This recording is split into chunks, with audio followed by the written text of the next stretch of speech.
Hi all, Joan Kirapini here. Welcome back to our series on decoding research integrity. In our previous video, we shed light on the intricacies of cohort studies, case control studies, cross-sectional surveys, and case reports. We looked into their respective advantages and disadvantages, emphasizing the importance of selecting the right study type based on the research question at hand. We also highlighted the significance of understanding the strengths and the limitations of each study type when interpreting their findings. In this video, we explore a subject that's both compelling and also vitally important, assessing the quality of studies published in peer-reviewed journals. This is the final and fourth video on a series of videos on decoding research integrity. We live in an era of information abundance. When it comes to learning something new or staying current in our areas of interest, the first port of call is frequently academic research. However, as we wade through the sea of literature, it's important to discern not just what the research says, but how reliable and credible it is. So why is it so crucial to assess the quality of a study? Well, every research study that's published will influence decisions by healthcare professionals, policymakers, industries, educators, and yes, decisions by you and me on a daily basis. If the study isn't robust, the decisions we base on it become questionable and potentially harmful.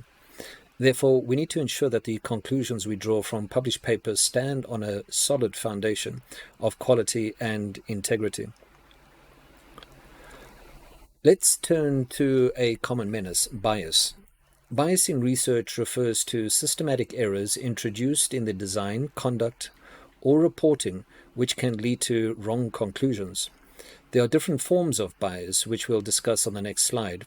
Selection bias, performance bias, detection bias, reporting bias, and confirmation bias, to name a few. Bias happens when sources of error are not accounted for, which lead to bias. So the first type of bias, selection bias. This occurs when the selection of participants isn't random, causing distortion in the study outcomes. For example, a study on a new drug might unintentionally include more participants with mild symptoms, making the drug appear more effective than it is. Performance bias, it arises when different care is provided to groups in a study. For instance, if one group receives additional counseling, it could potentially affect the overall results. Detection bias, this is if outcome assessments aren't blinded. Knowledge of which intervention was received can affect assessing outcomes. For example, a study where an investigator, knowing which test is newer, might interpret ambiguous results in its favor. Reporting bias, this occurs when dissemination of research findings is influenced by their nature and direction. Studies showing positive effects might be more likely to be published than one showing no effect at all. And finally, confirmation bias. This is a tendency of researchers to favor information that confirms their existing beliefs and ignore the evidence that contradicts their expectations.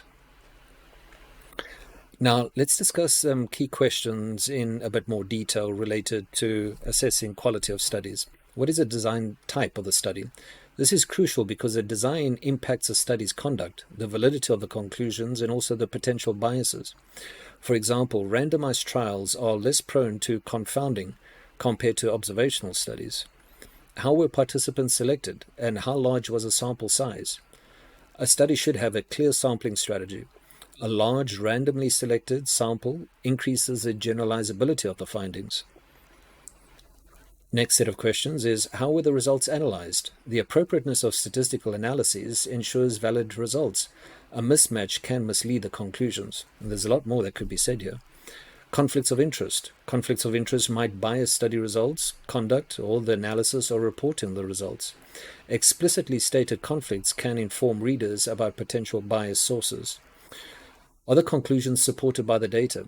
Conclusions should squarely rest on the study data. An unsupported conclusion suggests either misunderstanding or potential manipulation of the data.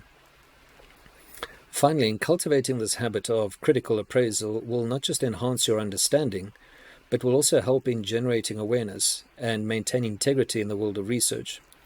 Continuous development and critical thinking play a crucial role in the learning journey and helps in retaining in-depth understanding. Thank you for listening to this video and the series on decoding research integrity. Continue to question, learn and grow. And until we meet again, remember, a healthy dose of critical thinking is your best companion in the journey of knowledge acquisition. Take care.